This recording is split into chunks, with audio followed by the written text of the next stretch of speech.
जय हिंद जय भारत। क्या हाल आप सभी की? उम्मीद करते हैं सब अच्छे होंगे, बढ़िया होंगे, अपने अपने घर पे मौज काटने। तो फाइनली यहाँ पर एक पीस प्लान को अनाउंस कर दिया गया है 20 पॉइंट्स का। पहले 21 पॉइंट थे, फिर शायद यहाँ पर उन्हीं में ही कुछ जो है ना मिल मिलाकर जो है ना एक 20 पॉइंट का एक पीस प्लान निकाला है डोनाल्ड ट्रंप ने, और इसको एग्री कर लिया है नेतन्याहू ने। हालांकि देखा जाए तो कंडीशन है कि अगर हमास यहाँ पर वापस से कुछ हरकतें करेगा तो हम यहाँ पर पूरी तरह से अटैक करेंगे। अगर हमास ने इस प्रोजेक्ट को रिजेक्ट कर दिया तो डोनाल्ड ट्रंप ने कह दिया कि हमारी जो है ना पूरी तरह से इजराइल को बैकिंग है, जो मर्जी वो इजराइल यहाँ पर कर सकता है अगर हमास इस प्रोजेक्ट को, इस प्लान को रिजेक्ट करता है तो अब देखने वाली बात होगी कि क्या करता है हमास। यहाँ पर अल्टीमेटम तो 3-4 दिन का दे दिया है कि इस दौरान यहाँ पर हमास को कुछ ना कुछ फैसला तो लेना ही होगा, या तो इसको एक्सेप्ट करे या फिर इसको रिजेक्ट करे। एक्सेप्ट करेगा तो बहुत सारी चीज़ें होगी, जैसे कि यहाँ पर 3 दिन के अंदर अंदर ये जो जंग है वो पूरी तरह से रुक जाएगी। एड फ्लो जो है वो यहाँ पर शुरू हो जाएगा। इसके अलावा हमास को अपने सारे के सारे जो हथियार है वो डालने होंगे, और जो हॉस्टेजेस ले रखे हैं जिसमें से बहुत सारे मर भी चुके हैं उनको यहाँ पर वापस करना होगा। और इसी के साथ ही यहाँ पर हमास को या तो वो उनको एमनेस्टी दे दी जाएगी, और उनको यहाँ पर ये बताया जाएगा कि आपको पीसफुली को एग्जिस्ट इजराइल के साथ करना होगा। अगर नहीं करते हो तो आपको एमनेस्टी तो दी जाएगी, लेकिन आप यहाँ से जो है ना जाना होगा आपको। इसके अलावा यहाँ पर इंटरनेशनल फोर्स बनाई जाएगी और यहाँ पर उसको रीडेवलप भी किया जाएगा, क्योंकि गाज़ा जो है ना पूरी तरह से बर्बाद हो चुका है, जिसको यहाँ पर रीडेवलप करने की ज़रूरत है। और साथ ही यहाँ पर उसमें जो है ना इन्वेस्टमेंट, और इसके अलावा यहाँ पर जो है ना जो मेडिकल एड है वो भी यहाँ पर पहुँचाया जाएगी। और इसके अलावा यहाँ पर जो है ना एक मल्टी फेथ डायलॉग भी स्टार्ट किए जाएंगे कि जो गाज़ा की जो पॉपुलेशन है उनकी क्रिश्चियंस और ज्यूज़, इनके साथ यहाँ पर जो है ना डायलॉग किए जाएंगे ताकि यहाँ पर वो पीसफुली को एग्जिस्ट कर सके। तो यहाँ पर इस तरह की चीज़ें प्लान बनाई गई है, और जब यहाँ पर मौका लगेगा तो उनको एक स्टेटहुड भी दे दिया जाएगा। तो ये रही यहाँ पर जो मेन बातें हैं इस पीस प्लान की। लेकिन अब यहाँ पर ये आ जाता है कि क्या ये जो पीस प्लान बनाया गया है वो धरातल पर कैसे उतरेगा, क्या क्या चीज़ें यहाँ पर है जिससे ये जो पीस प्लान है उसमें लैक ऑफ ट्रस्ट देखने को मिलता है। आज इसके बारे में पूरी डिटेल के साथ बात करते हैं कि जो पीस प्लान था अनाउंस कर दिया गया है, लेकिन फिर भी यहाँ पर एक स्केप्टिसिज्म है कि क्या इस पीस प्लान के अकॉर्डिंग ये सारी चीज़ें चलेगी। ये जो है ना सबसे बड़ा सवाल आता है। तो आज इसके बारे में पूरी डिटेल के साथ बात करते हैं, लेकिन उससे पहले आप चैनल पर नए हो ना सब्सक्राइब जरूर कर देना। आपके एक सब्सक्रिप्शन से हमारे कंटेंट बनाने की मोटिवेशन मिलती है। और आप क्या सोचते हो, क्या यहाँ पर जो पीस प्लान है जो डोनाल्ड ट्रंप ने अनाउंस किया है वो यहाँ पर काम करेगा? कमेंट सेक्शन में जरूर बताइएगा। तो चलो शुरू कर दो। तो देखिए, ये जो गाज़ा वॉर चल रही है ना वो उसको लगभग 2 साल होने को आ गए हैं। 7 अक्टूबर को ये 2 साल इसके पूरे हो जाएंगे, और इसमें यहाँ पर काफ़ी ज़्यादा प्रेशर भी है यहाँ पर इंटरनेशनल कम्युनिटी के ऊपर कि इस वॉर को यहाँ पर रोकना चाहिए, क्योंकि अब तक यहाँ पर 65,000 से भी ज़्यादा लोग मारे गए हैं, जिसमें यहाँ पर बच्चों की संख्या और महिलाओं की संख्या सबसे ज़्यादा है। तो यहाँ पर जो सिविलियंस है वो कैजुअलिटी बहुत ज़्यादा देखने को मिली। इनफैक्ट यहाँ पर तो दबे स्वरों में इजराइल की जो आर्मी के जो लोग हैं वो भी यहाँ पर मानते हैं कि महिलाओं और बच्चों की जानें यहाँ पर काफ़ी ज़्यादा संख्या में गई है। लेकिन फिर भी यहाँ पर ये जो जंग है वो रुकने का नाम ले रहे हैं, क्योंकि अमेरिका की बैकिंग है, और अमेरिका यहाँ पर जो ना इजराइल को कभी भी किसी के आगे झुकने देता नहीं है। अमेरिका की जो यूश लॉबी है वो सबसे ज़्यादा मजबूत है, जैसा वो चाहे वैसा वो कर सकते हैं। इनफैक्ट यहाँ पर रिपब्लिकन पार्टी के नहीं बल्कि डेमोक्रेटिक पार्टी में भी जूश लॉबी काम करती है, और वो यहाँ पर ये काम करती है कि जैसा भी काम हो इज़राइल के हित में होने चाहिए। इज़राइल का हित यहाँ पर सबसे ज़्यादा सर्वोपरि होता है। मेक इन अमेरिका गया भाड़ में, make in America great again गया भाड़ में, तो ये सब भाड़ में। बस यहाँ पर सबसे ज़्यादा जो हित हो, सबसे ज़्यादा हित होना चाहिए वो इज़राइल का होना चाहिए, बाकी इससे कम में कुछ भी स्वीकार नहीं है। लेकिन जैसे कि यहाँ पर लोगों की मरने की खबरें आ रही थी, मरे हैं, बहुत ज़्यादा डिवास्टेटिंग सिचुएशन देखने को मिली है, हंगर बहुत ज़्यादा देखने को मिला है। भाई एड नहीं पहुँच रहा था, वहाँ पर खाने पीने की चीज़ें नहीं गई थी, माल न्यूट्रिशन बढ़ गया था, भूख से कई लोगों की जानें गई हैं। तो ये चीज़ें देख कर जो ना पूरी दुनिया सहम गई, और उन्होंने यहाँ पर जो है ना इस पैलेस्टाइन को एक स्टेट का दर्जा देना शुरू कर दिया कि भाई हम यहाँ पर पैलेस्टाइन को रिकग्नाइज करेंगे। जैसे कि यहाँ पर जो पहले देश पैलेस्टाइन को रिकग्नाइज तक नहीं करते थे अमेरिका के दबाव में, जैसे कि फ्रांस, ब्रिटेन, इसके अलावा बेल्जियम, स्पेन, ऑस्ट्रेलिया, कनाडा, इन देशों ने भी पैलेस्टाइन को रिकग्नाइज कर लिया।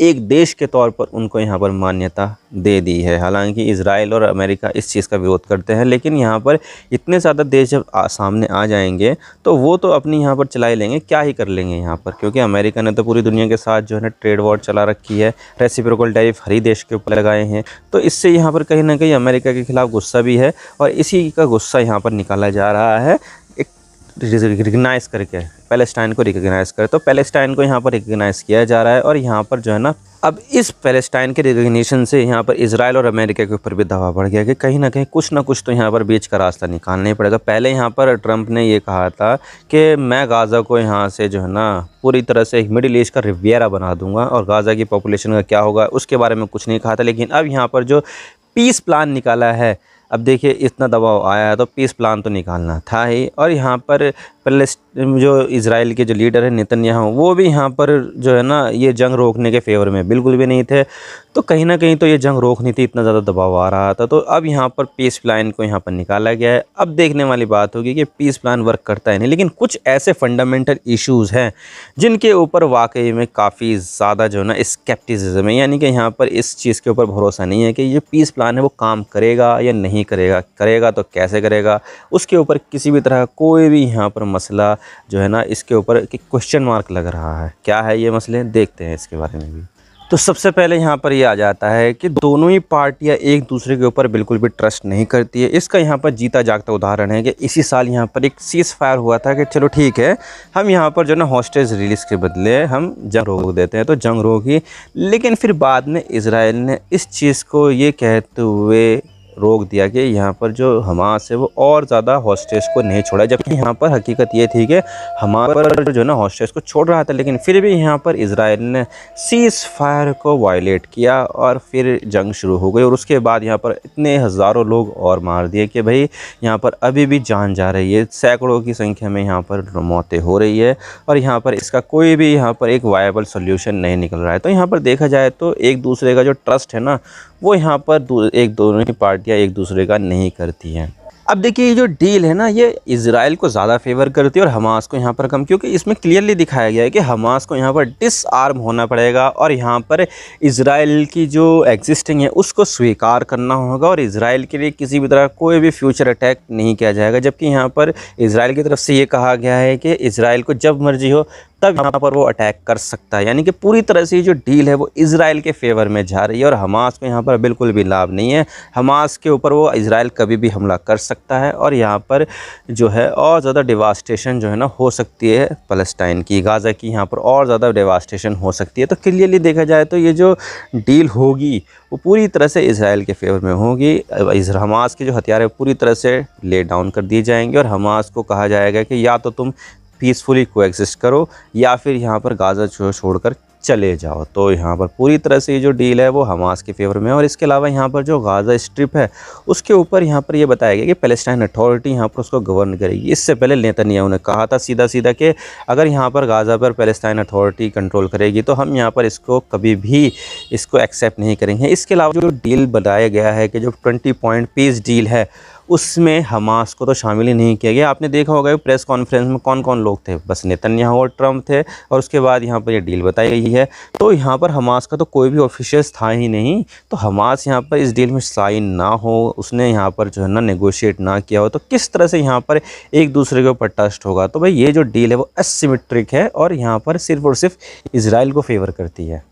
अब देखिए इस पीस प्लान में एक इंटरनेशनल स्टेबलाइजेशन फोर्स के बारे में बात की गई है, ISF, तो इंटरनेशनल स्टेबलाइजेशन फोर्स। लेकिन इसके बारे में ये नहीं बताया गया है, उसके बारे में इतनी डिटेल नहीं है कि इस फोर्स में कौन कौन शामिल हुआ। बस अरब देश बता दिया और यहाँ पर जो उनको अपने जो बोर्ड ऑफ पीस में जो ना खुद को शामिल कर लिया। टोनी ब्लेयर का नाम दिया था जो ब्रिटिश प्राइम मिनिस्टर थे एक ज़माने में, तो उनको भी यहाँ पर बताया गया है कि ये भी शामिल हो सकते हैं, ये भी इन्वॉल्व हो सकते हैं। लेकिन किस तरह का वजूद होगा, क्या यहाँ पर हमास भी इंटरनेशनल स्टेबलाइजेशन फोर्स की जो अथॉरिटी है वो मानेगा, क्या इजराइल भी इसको मानेगा? क्योंकि इजराइल ने तो लगातार कई सारे देशों के ऊपर अटैक किया है, सीरिया पर, लेबनान पर, यमन पर, ट्यूनीशिया पर भी किया था, इसके अलावा इराक पर भी किया, ईरान के ऊपर भी हमला किया और रिसेंटली तो कतर के ऊपर भी हमला किया।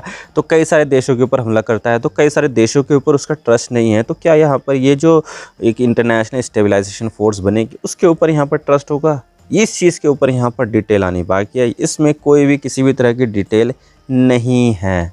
और इसके अलावा यहाँ पर जो डील होगी उसमें वेस्ट बैंक का तो ज़िक्र भी नहीं है। वेस्ट बैंक तो गाज़ा से भी ज़्यादा बड़ा है, उसमें ज़्यादा पॉपुलेशन रहती है। लेकिन यहाँ पर मसला ये है कि वेस्ट बैंक की जो ज़मीन है लगातार इज़राइल एनेक्स करता हुआ जा रहा है, जबकि इंटरनेशनल कम्युनिटी का मानना है और यूनाइटेड नेशन का मानना है कि जो वेस्ट बैंक है वो पूरी तरह से फ़लस्तीन को बिलोंग करता है, जबकि यहाँ पर जो इज़राइल है वो लगातार ज़मीनें छीनता जा रहा है। और इसी बीच में यहाँ पर क्लैश होती जा रही है, जिसमें फ़लस्तीन को और ज़्यादा ज़मीन लूज़ करते हुए जा रहे हैं। और इनफैक्ट यहाँ पर तो अब तक का सबसे बड़ा जो है ना सेटलमेंट का जो प्लान है वो भी यहाँ पर अनाउंस कर दिया गया, उसको भी ग्रीन लाइट दे दी गई है, जिससे फ़लस्तीन के जो लोग हैं वो और ज़्यादा ज़मीन को लूज़ करेंगे। यानी कि यहाँ पर लगातार जो चीज़ें हैं वो फ़लस्तीन के लिए बिगड़ती हुई जा रही है और यहाँ पर उनकी ज़मीन है वो लगातार कम होती जा रही है, जबकि जो यहूदी है, इज़राइली लोग हैं, वो यहाँ पर लगातार ज़मीन ग्रैब करते हुए जा रहे हैं।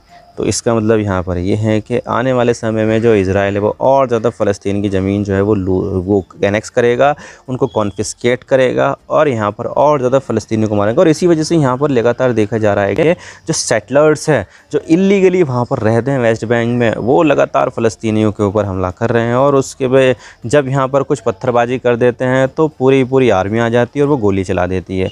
तो आप सोच सकते हैं कि ज़रा सी चीज़ के ऊपर यहाँ पर इतना ज़्यादा बखेड़ा हो जाता है। गाँव के गाँव जला देते हैं, पूरे शहर जला देते हैं, उनके ऊपर मिसाइलों से अटैक करते हैं, जबकि उनके पास क्या है डिफेंस के लिए? कुछ भी नहीं है। वो आर्म्ड लेस लोग हैं, उनकी जो ज़मीन है वो लगातार छीनती जा रही है और इस प्लान में वेस्ट बैंक का जिक्र है नहीं। तो इस मामले में भी अब देखिए इज़राइल की जो कैबिनेट है वो भी यहाँ पर एक बहुत बड़ा स्ट्रगल है, ऑब्स्टेकल है, क्योंकि इज़राइल की जो अब तक की जो सरकार है ना वो सबसे ज़्यादा राइट विंग गवर्नमेंट है, जिसमें से जो दो टेररिस्ट तो उनकी गवर्नमेंट में दबाव बनाने वाले हैं, जैसे कि इतमार बेन गवीम और बेज़लेल स्मोट्रिच। इनको तो इज़राइल ने खुद ने टेररिस्ट डिक्लेयर कर रखा था, लेकिन फिर भी यहाँ पर जो है ना वो सरकार में शामिल है। और अब यहाँ पर वो नेतन्याहू के ऊपर दबाव बना रहे हैं कि जब तक हमास का एलिमिनेशन ना हो जाए तब तक यहाँ पर जो पीस डील है वो साइन नहीं होनी चाहिए। यानी कि यहाँ पर एक बहुत बड़ा ऑब्स्टेकल है और वहाँ पर ये गठबंधन की सरकार है। अगर यहाँ पर इन दोनों ने अपना समर्थन वापस ले लिया तो नेतन्याहू की सरकार गिर जाएगी। और इसी वजह से यहाँ पर उनकी सरकार बैसाखी वाली सरकार है। अगर उन्होंने समर्थन वापस ले लिया तो उनकी सरकार गिर जाएगी, नेतन्याहू फिर प्राइम मिनिस्टर नहीं रहेंगे। तो ऐसे में यहाँ पर वो नेतन्याहू इनकी भी बात मानेंगे, क्योंकि अगर यहाँ पर बात नहीं मानी तो उनकी सरकार गिर जाएगी और फिर वो प्राइम मिनिस्टर ही नहीं रहेंगे। तो कहीं ना कहीं जो दबाव है वो इज़राइल के ऊपर है और इज़राइल कहीं ना कहीं आने वाले समय में इस डील का वायलेशन करेगा, डेफिनेटली करेगा ही करेगा, क्योंकि जो राइट विंग है वो काफ़ी ज़्यादा मजबूत स्थिति में और वो चाहते हैं कि पूरी तरह से गाज़ा को टेक ओवर करना और गाज़ा के ऊपर लगातार बमबारी करना और लोगों को मारना, बस उनका यहाँ पर यही ख्याल है और इसके अलावा वो कुछ नहीं चाहते हैं। तो इनका दबाव रहेगा। अब देखिए यहाँ पर इज़राइल में एक वॉर कैबिनेट चल रही है, जिसमें किसी भी तरह कोई भी चुनाव नहीं हो सकता है, लेकिन जब यहाँ पर वॉर रुकेगी तब तो यहाँ पर जो ना चुनाव कराना पड़ेगा। और इसी वजह से जो इज़राइल के प्राइम मिनिस्टर नेतन्याहू है वो वॉर रुकवाना नहीं चाहते हैं। अगर यहाँ पर रुक गई तो हॉस्टेज की फैमिली वाले या दूसरे लोग जो है ना यहाँ पर इज़राइल नेतन्याहू के अगेंस्ट में वोट करेंगे, और अगर अगेंस्ट में वोट करते हैं तो उनकी सरकार यहाँ पर चली जाएगी। तो वो चाहते हैं कि ये जंग है वो लगातार चलती रहे और उनकी सरकार बनी रहे। अगर सरकार एक तरफ से गिर गई तो उनके ऊपर करप्शन के चार्जेस लगे हैं वो वापस से शुरू हो जाएंगे, तो उनकी मुसीबतें बहुत ज़्यादा बढ़ जाएगी। मुसीबत ही मुसीबत आ गई अगर यहाँ पर वो प्राइम मिनिस्टर नहीं रहेंगे तो देखा जाए तो यहाँ पर उनकी सरकार की भी नीतियाँ हैं और यहाँ पर उनकी जो पॉलिटिक्स है वो भी यहाँ पर ये चाहती है कि जंग लगातार चलती रहे और ये जो वॉर कैबिनेट है वो भी बनी रहे और इलेक्शन ना हो। तो ये सब चीज़ें